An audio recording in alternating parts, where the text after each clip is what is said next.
노화에 대한 긍정적인 기대감은 그 어떤 약보다 강력한 효과를 발휘할 것이다. 생각을 바꿔야 몸이 변화한다.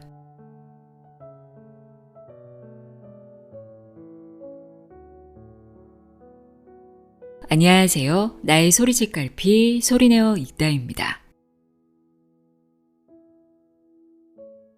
가짜 약도 효과가 있을 거라고 믿으면 치료가 되고 진짜 약임에도 효과가 없을 거라고 믿으면 치료가 되지 않는다고 하죠. 가짜 약을 먹어도 효과가 있는 것을 플라세보 효과라고 하고 반대는 노세보 효과라고 하는데요. 어떤 믿음과 기대를 가지고 있느냐에 따라 우리 몸이 달라진다는 겁니다. 나이가 들면 기억력이 나빠진다고 믿는 노인과 나이와 기억력은 상관이 없다고 믿는 노인을 모아 기억력 테스트를 했다고 합니다. 결과는 나이에 대한 편견이 있는 노인들은 젊은이들보다 기억력이 나빴지만 편견이 없는 노인들은 젊은이들만큼 기억력이 뛰어났다고 합니다. 부정적인 기대감이 기억력에 영향을 끼쳤다는 것을 알 수 있는데요. 이처럼 생각에 따라 몸이 변화한다는 사실을 다양한 연구 결과를 통해 설명하는 책이죠. 앨런 랭어의 노화를 늦추는 보고서 두 번째 시간입니다. 저자는 시계 거꾸로 돌리기 실험으로 세계적인 심리학자의 반열에 오른 하버드대학교 심리학과 교수인데요. 이 책은 저자가 하버드에서 40년 넘게 연구한 결과를 바탕으로 긍정적 사고와 인식의 변화를 통해 노화를 늦추고 건강한 삶을 살 수 있는 방법을 제시합니다. 지난 시간에는 생각이 건강과 노화에 어느 정도 영향을 미치는지 알 수 있는 내용들 전해드렸는데요. 오늘은 약보다 강한 플라세보라는 제목의 챕터와 몸과 마음에는 불가능이 없다는 내용 읽어드리도록 하겠습니다. 앨런 랭어의 노화를 늦추는 보고서 들어보세요.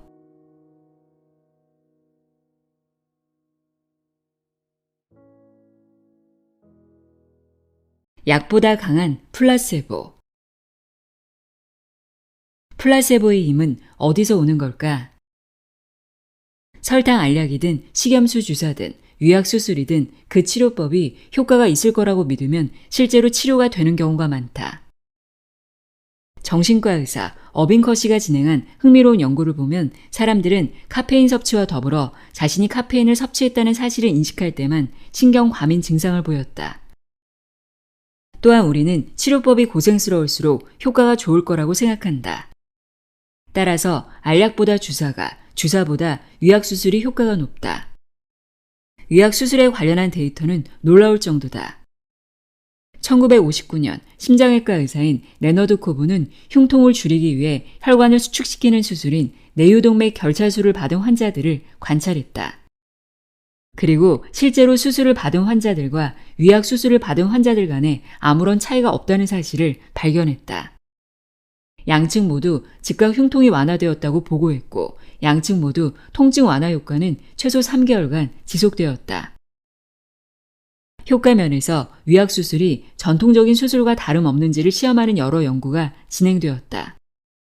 그중 한 연구에서는 파킨슨병 환자들에게 두개골내 태아신경세포 이식의 효력을 살폈다. 위약수술 집단에 속한 환자들 역시 마취한 뒤 이들이 진짜 수술을 받았다고 믿도록 외과 의사가 머리에 구멍을 뚫었지만 실제로 신경세포를 이식하진 않았다. 효과는 실제 수술과 같았다. 또 다른 연구에서는 절개는 이루어졌지만 실제 수술은 진행되지 않은 위약수술과 실제 무릎 수술을 비교했다. 관절경 수술은 위약 수술과 비교해 별다른 효과를 발휘하지 못했다. 환자들을 2년간 지켜보며 통증은 어떤지, 잘 걸을 수 있는지를 살핀 결과였다. 이런 위약 수술이나 시술을 받았던 사람들은 소수겠지만 저침습적 플라세보의 효과를 밝힌 연구는 셀 수 없이 많다.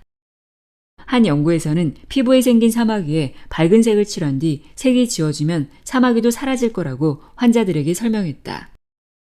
그리고 정말로 색과 함께 사마귀도 사라졌다.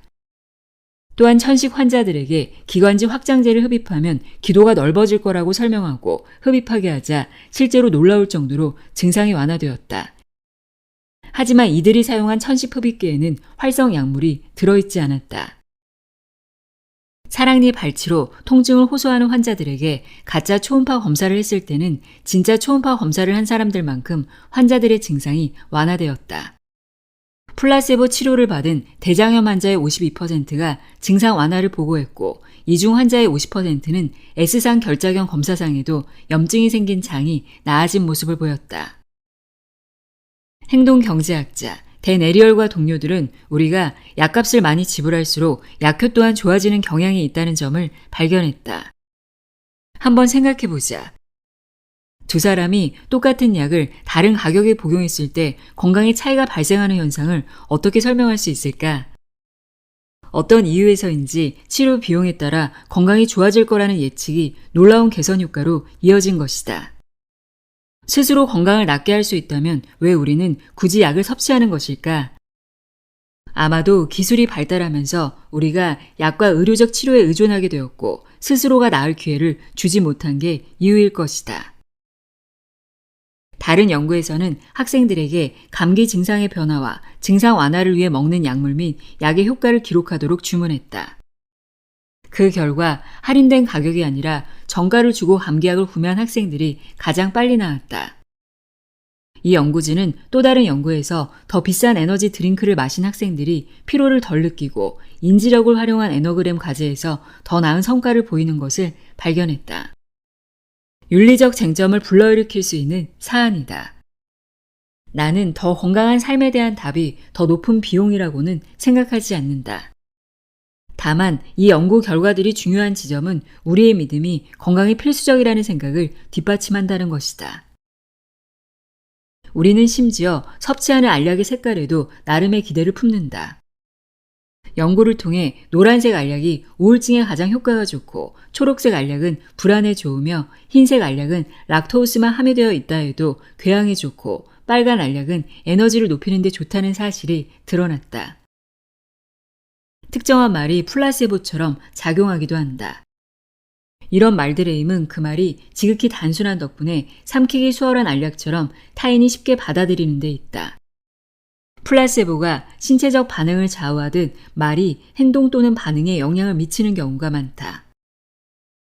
내가 아주 초창기에 진행한 일부 연구에 따르면 왜냐하면이란 단어 하나만으로 새로운 정보를 제시하지 않아도 사람들에게 행동을 유도할 수 있다. 이 연구에서 우리는 복사기를 사용하기 위해 길게 형성된 줄의 제일 앞사람에게 다가가 제록스 기계를 사용해도 될까요? 또는 제록스 기계를 사용해도 될까요? 왜냐하면 제가 복사를 좀 해야 해서요. 라고 물었다. 여기서 복사기를 사용해야만 하는 특별한 이유를 제시하지 않았다는 점을 유념하길 바란다. 그럼에도 많은 사람이 왜냐하면을 말한 사람에게 자신보다 먼저 복사기를 사용하게 해주었다. 유니버시티 칼리지 런던의 수학과 교수 앨런 소칼은 이와 유사한 방법으로 말의 힘을 시험했다.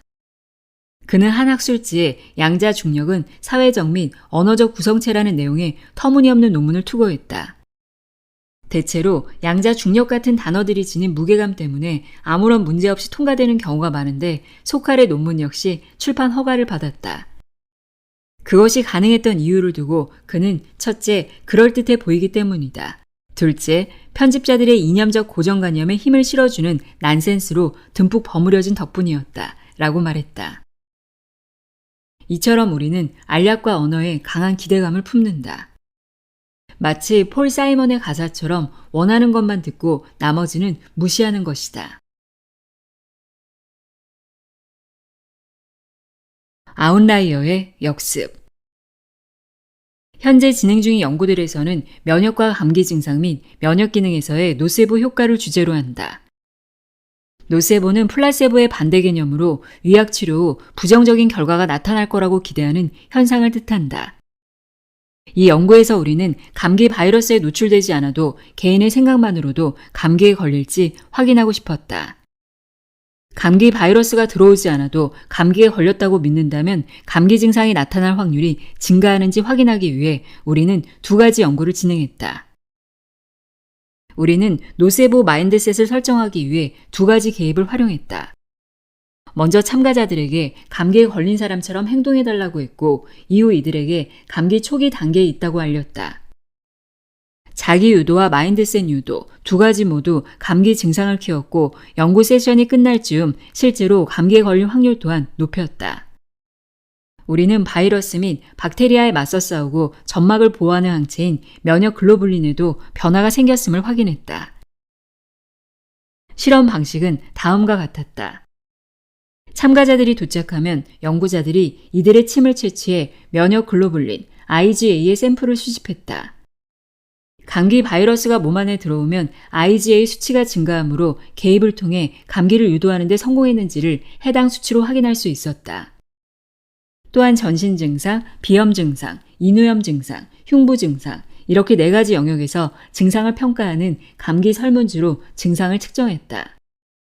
참가자 절반에게는 감기에 걸린처럼 행동해 줄 것을 주문했고 이들은 휴지와 치킨 스프, 바셀린과 같이 감기와 관련된 자극에 둘러싸여 감기 증상을 상상했다.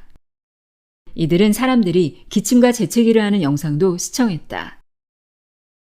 실험 집단이 된 비교 집단은 같은 설문지를 받았지만 뜨개질이라는 중립적인 영상을 시청했다. 6일 후 두 집단의 참가자들에게 모두 연락해 감기에 걸렸느냐고 물었다. 감기에 걸렸다는 생각이 유도된 참가자들은 38%가 실제로 감기에 걸렸고 비교 집단은 겨우 5%만이 감기에 걸렸다. 감기 진단을 듣는 것은 설사 그 진단이 우리가 의사라고 믿는 사람의 입에서 나온다고 해도 우리에게는 수동적인 상황이다. 하지만 만약 우리가 감기에 걸린 상황을 능동적으로 상상한다면 어떻게 될까? 한편으로는 수동적인 믿음을 잃고 감기에 걸렸다고 말하는 의사를 신뢰하지 않을 것이고 다른 한편으로는 더욱 능동적인 정신적 프로세스를 발휘할 것이다. 둘 중 어느 쪽이 더 힘이 셀까? 우리가 발견한 바로는 후자였다. 사람들은 능동적으로 감기에 걸린 상황을 상상했을 때 감기와 유사한 증상이 훨씬 많이 일어났다. 즉 능동적 상상은 외부 정보의 수동적 수용보다 더욱 직접적인 효과를 미쳤다. 다만 시간이 흐르자 그 효과의 양상이 달라졌다. 수동적 환경에 놓인 참가자들은 일주일 후에 감기에 걸렸다고 보고하는 경향이 더 컸다. 어쩌면 상상은 더 빠르게 작용하지만 더 빠르게 효과가 사라지는 한편 감기 진단을 받을 때는 해당 정보가 며칠 동안 두뇌 속에서 이리저리 돌아다니며 신뢰성을 쌓아나가는 시기인지도 모른다. 이 초기 연구에서 가장 강력한 힘을 발휘했던 것은 이중 장치를 설정한 것이었다. 참가자들은 먼저 감기가 걸렸다는 상상을 적극적으로 해야 했고 이후에는 의사에게서 실제로 감기가 걸렸다는 이야기를 들었다. 이 집단은 스스로 감기에 걸렸다는 자기 보고가 가장 많았다. 즉 자신이 감기에 걸렸다고 가장 확신한 이들이었다. 하지만 이들이 정말 감기에 걸렸을까?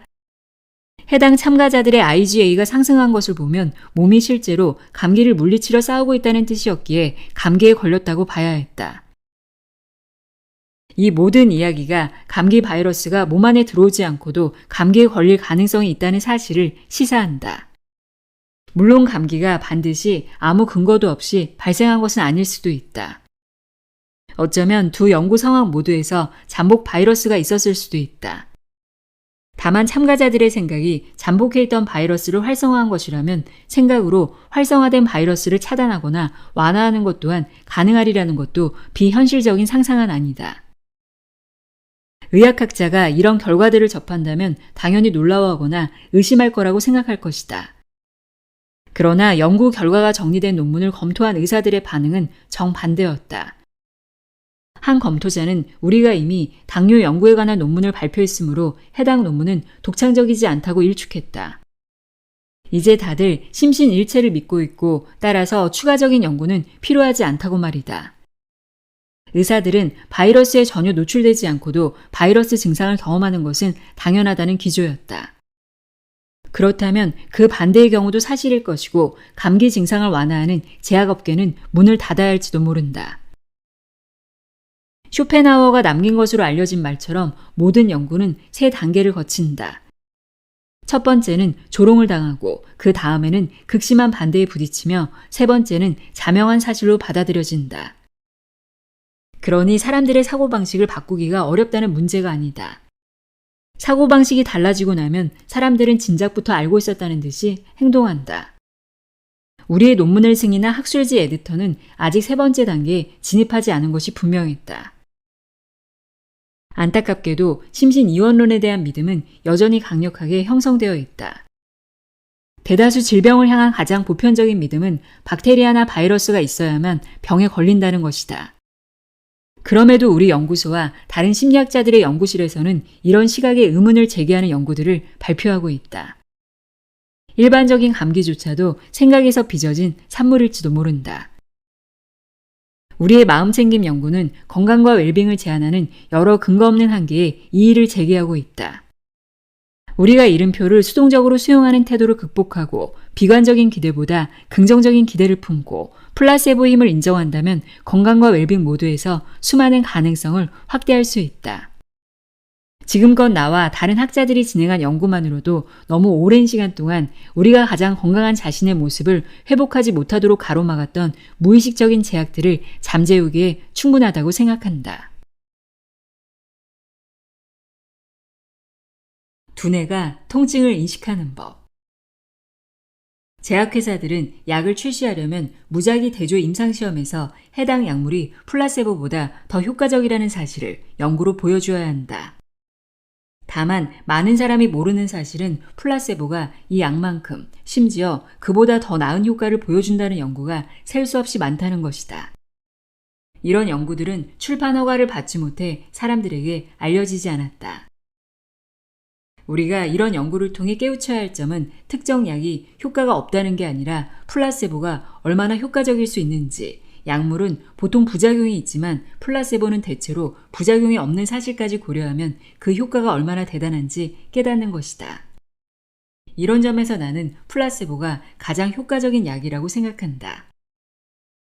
약물의 부작용을 예상한 연구 참가자가 기대와 달리 부작용을 경험하지 못했을 때 이들은 자신이 플라세보 집단에 속했다고 짐작하고 증상의 개선을 기대하지 않거나 경험하지 않을 수 있다.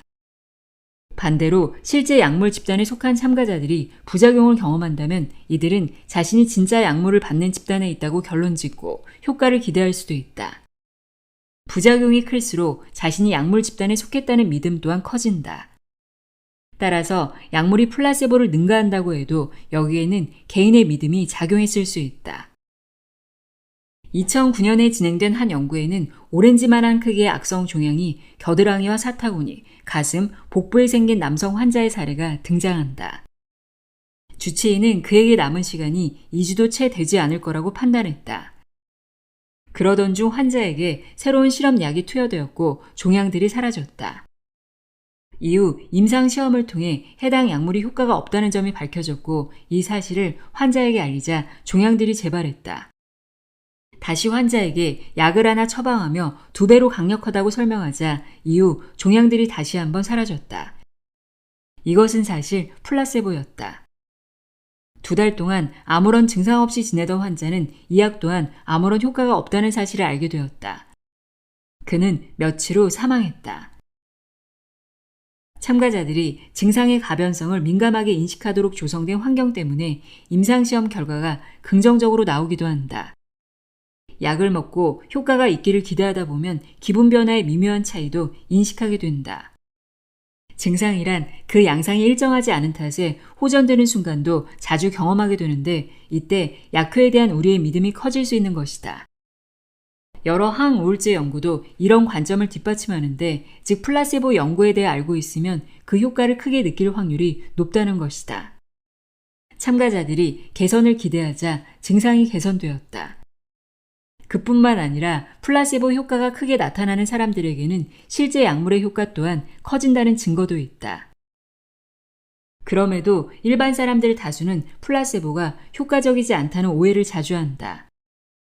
이런 오해를 하는 사람 중에는 신경과학을 굳게 믿는 이들이 많은데 이들의 논리는 두뇌에서 어떤 반응이 일어난다면 그 효과를 믿을 수 있다는 것이다. 하지만 연구를 통해 두뇌는 플라세보에도 실제 약물과 똑같이 반응한다는 것이 드러났다. 의사이자 작가인 제롬 그루프먼은 이렇게 적었다. 뇌에 대해 많은 사실을 알게 될수록 마음과 몸이 분리되어 있다는 사실을 무시하게 될 것이다. 다트머스 대학교의 신경과학자 토어 웨이저와 동료들은 본인이 모르는 상태에서 플라세보를 섭취했을 때 뇌에서 어떤 일이 벌어지는지를 살폈다. 기능적 자기공명 영상을 이용한 연구진은 플라세보 진통제가 두뇌 속 통증에 민감한 영역의 두뇌 활동을 감소시켰고 통증을 예측하는 전전두엽 피질의 활동을 증가시키는 데 관여했다라는 사실을 발견했다. 특정한 유전적 소인으로 사람에 따라 반응이 달라질 수 있지만 나는 플라세보 효과가 모든 사람에게 적용된다고 생각한다. 의식과 하나 된 몸에서는 어디에서든 변화가 생길 때 그 변화가 전신에 영향을 미친다. 이 사실을 믿는다면 두뇌의 여러 영역에서 플라세보 효과의 증거를 찾는 연구자들이 마음이 두뇌의 반응을 이끌어낸다는 근거를 찾아낼 가능성도 커질 것이다. 병이 저절로 나았다? 어머니의 암투병 과정을 보며 나는 수많은 질문을 품게 되었다. 어머니의 팔 아래 종양이 발견되자 의료진이 상황을 주도하기 시작했다. 의료진은 종양의 원발 부위가 유방이었는지 검사하기 위해 생체 검사 일정을 잡았다. 나는 유방이 원발 부위라면 향후 계획이 어떻게 되는지 의료진에게 물었다. 의료진은 근치 유방 절제술을 할 계획이라고 답했다. 만약 유방이 원발 부위가 아니라면 앞으로 어떻게 할 예정인지도 묻자 그들은 근치 유방 절제술을 하겠다고 이야기했다. 어느 쪽이든 근치 유방 절제술을 할 생각이라면 굳이 어머니에게 생체 검사를 또 진행할 필요가 있을까? 당시 아직 어렸던 나는 그 상황에 어떤 영향력도 행사하지 못하고 의료진에게 귀찮은 질문만 해댔다.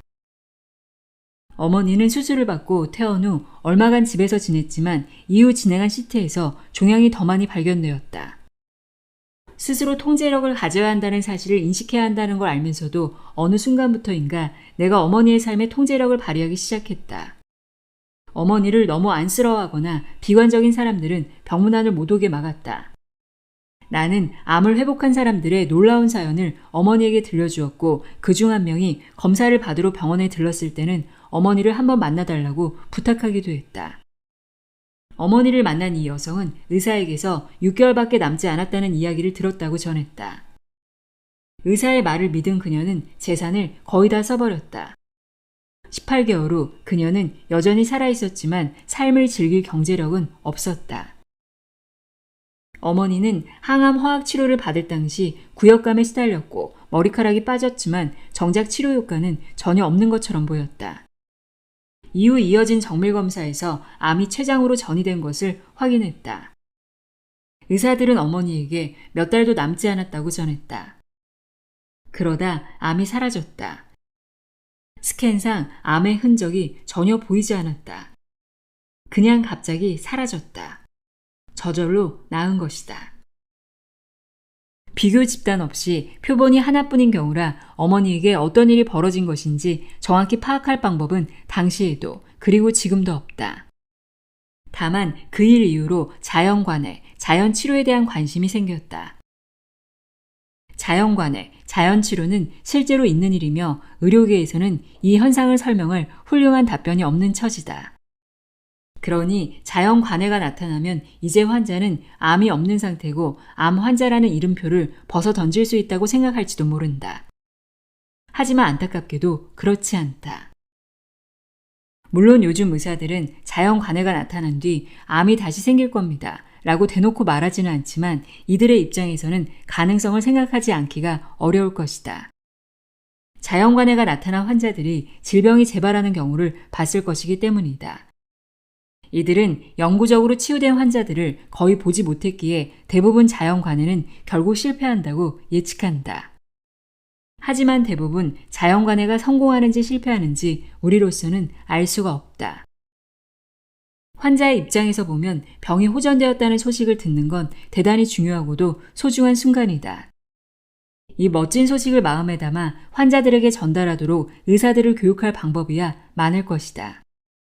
그저 기적이라거나 설명할 수 없는 현상이라고 말하며 다음 검진 일자를 잡는 의사의 행동은 기뻐야 할 분위기에 무심하고도 비관적인 암문을 들이운다. 만일 의사들이 환자들에게 정신력에 대해 일깨워주고 몸과 마음이 연결되어 있다는 점을 상기시키면 어떨까? 아직 연구가 진행 중이고 암에 관해 알려지지 않은 것들이 많지만 자연적이고 영구적인 관해가 실제로 있는 현상이라고 말해준다면 이 정도면 병이 완전히 나은 상태로 볼 수 있으며 보통의 건강한 사람과 비슷한 수준으로 건강 상태를 살피기만 하면 된다고 말해준다면 의료적 개입 없이 치유가 진행되는 상황이 의료계 입장에서는 분명 불가사의하게 느껴질 것이다. 하지만 자연관의 현상은 심신일체를 뒷받침하는 또 하나의 증거다. 몸이 건강하다고 마음으로 확신한다면 그에 따라 신체에도 분명 변화가 생길 수 있다. 하지만 두려운 질병을 진단받고 나면 마음이 몸의 변화를 이끌 수 있을지 의심하지 않기가 무척이나 어려워진다. 과학은 자연관의 현상을 무시할 때가 많은데 이는 통계적인 평균을 구하기에만 급급하기 때문이다. 조지타운 의과대학교의 교수이자 의학 박사 제임스 고든은 이렇게 설명했다. 그것은 좋은 과학이 아니라 그저 편리한 과학이다.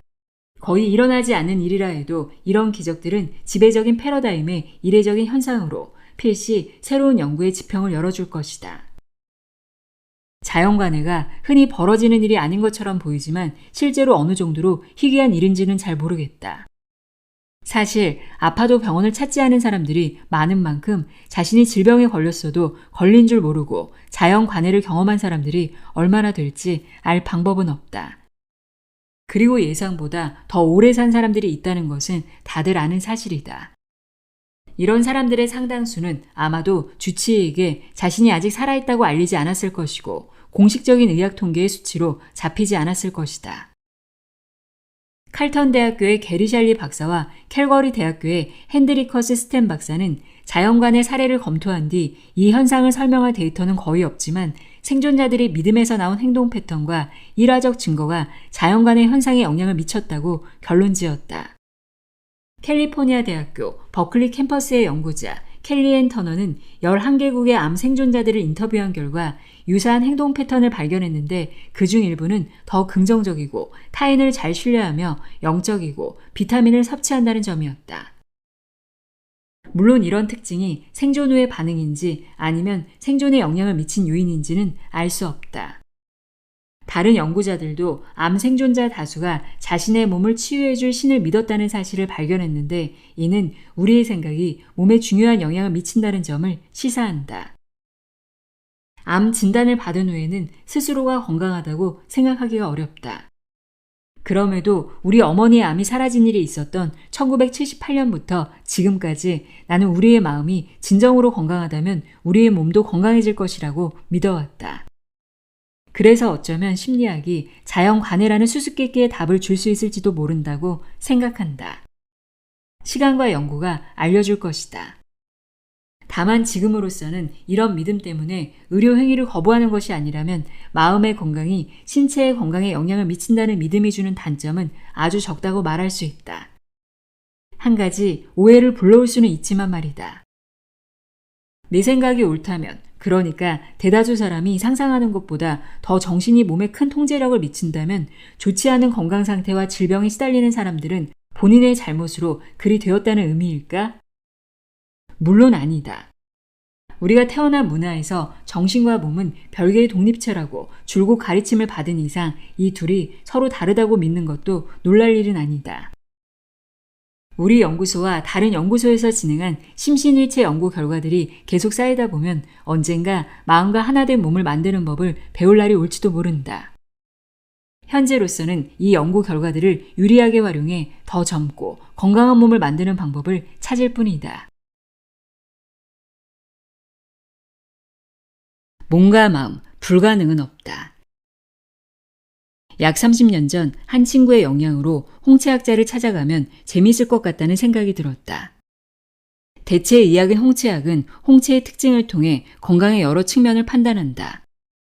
친구의 이야기를 듣기 전까지만 해도 홍채학이란 것이 존재하는 줄 몰랐던 나는 홍채학에 대해 더 알고 싶어졌다. 홍채학자는 내 홍채의 사진을 찍은 뒤 쓸개에 작은 문제가 있다고 설명했다. 사실 그 전주에 위가 계속 아픈 것 같아서 병원에 갔었다. 의사는 내게 담석이 있다고 진단한 뒤 수프와 젤라틴, 일주일간의 휴식을 처방했다. 나는 홍채학자가 내 눈을 찍은 사진만 보고도 병을 알아맞혀서 깜짝 놀랐다. 지금껏 이 책을 통해 내가 전한 이야기들을 미뤄본다면 이제는 내가 그날의 일을 그리 놀랍게 여기지 않는다는 사실을 짐작할 수 있을 것이다. 나는 우리 몸 어느 곳이든 어떤 일이 벌어지면 전신에 영향을 미친다고 믿는다. 다만 아직 우리에게 이 사실을 확인할 도구가 없는 것일 수도 있고 이 사실을 깨달아야 한다는 통찰이 없는 것일 수도 있다. 강력한 마인드셋은 대단히 단순한 상황에서조차 우리의 능력을 가로막는다. 하버드 대학교에 몸담을 당시 댄 시먼스와 크리스 차브리스가 진행한 연구로 이제는 널리 알려진 고릴라 연구가 좋은 사례다. 해당 연구에서 참가자들은 사람들이 농구를 하는 영상을 시청했는데 농구 경기 중 고릴라 옷을 입은 한 사람이 코트에 등장했다.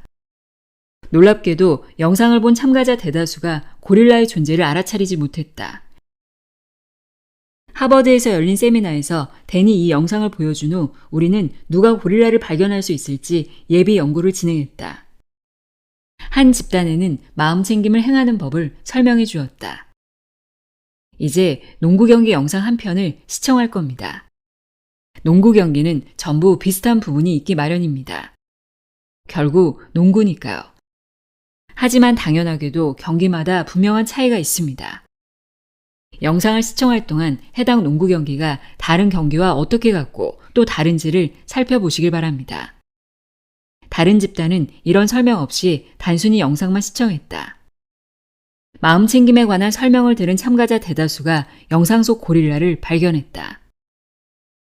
댄과 크리스의 연구는 내가 소개했던 실험을 훨씬 더 정교하게 설계한 연구였다.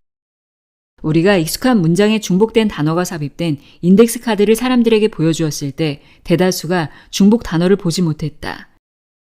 돈이라는 보상을 제공하거나 카드의 단어가 몇 개인지 물었을 때조차 사람들은 같은 단어가 2번 인쇄되어 있다는 사실을 발견하지 못했다. 반면 조금 전에 명상을 마친 사람들은 중복된 단어를 발견했고 마음 챙김을 행하는 누군가와 함께 있었던 사람들 또한 이를 발견했다. 이런 식으로 무언가를 보지 못하는 현상은 과학에도 존재한다. 뉴욕대학교 전산의학연구소의 이타이 야나이와 독일 하이네 대학교의 전산세포생물학 연구소 소장인 마르틴 레처는 참가자들이 강력한 가설을 품고 있을 때면 그에 반하는 사실이 눈앞에 훤히 보여도 놓친다는 것을 발견했다. 다시 말해 우리는 찾고자 하는 것만 찾고 눈앞에 다른 것들은 지나치는 경향이 있다는 것이다. 이 연구에서는 1786명의 체질량 지수와 이들이 하루에 걷는 걸음수를 주제로 한 연구에 참여한다고 생각한 참가자들에게 데이터 세트를 분석하게 했다. 참가자들은 한 사람의 데이터를 점으로 표시해 그래프를 그렸는데 완성된 그래프는 고릴라 모양이었다. 한 가지 가정에만 집중한 채 실험에 참여한 참가자들은 고릴라 이미지를 잘 보지 못했다. 우리의 예측이 강렬할수록 우리의 눈은 가려진다는 것을 보여주는 사례다. 따라서 의사가 환자의 차트를 확인할 때 마음 챙김을 행하지 못하면 시야가 좁아져 중요한 정보를 놓치는 일이 얼마든지 벌어질 수 있다. 때로는 마인드셋이 우리의 눈을 가려 보이는 것도 볼 수 없게 만들지 않더라도 다른 종류의 문제를 가져오기도 한다.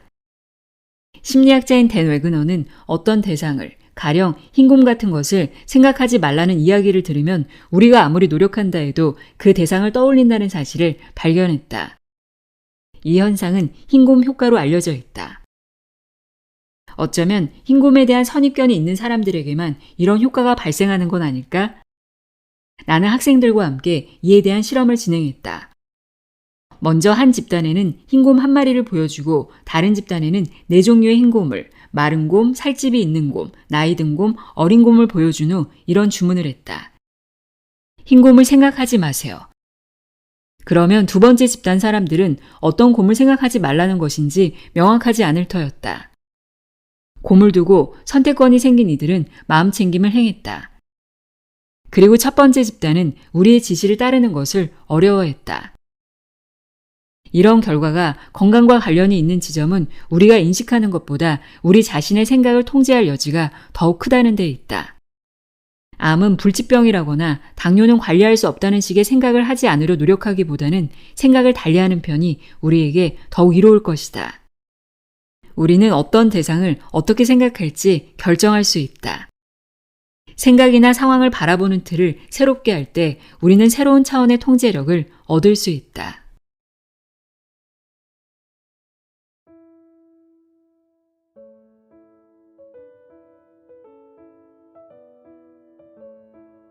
엘렌 랭어의 노화를 늦추는 보고서 읽어드렸습니다. 긍정적인 사고방식이 몸과 마음을 건강하게 만들 수 있다는 것, 우리는 우리가 인식하는 것보다 자신의 생각을 통제할 수 있다는 것 기억하시길 바랍니다. 오늘도 함께 해주셔서 고맙습니다.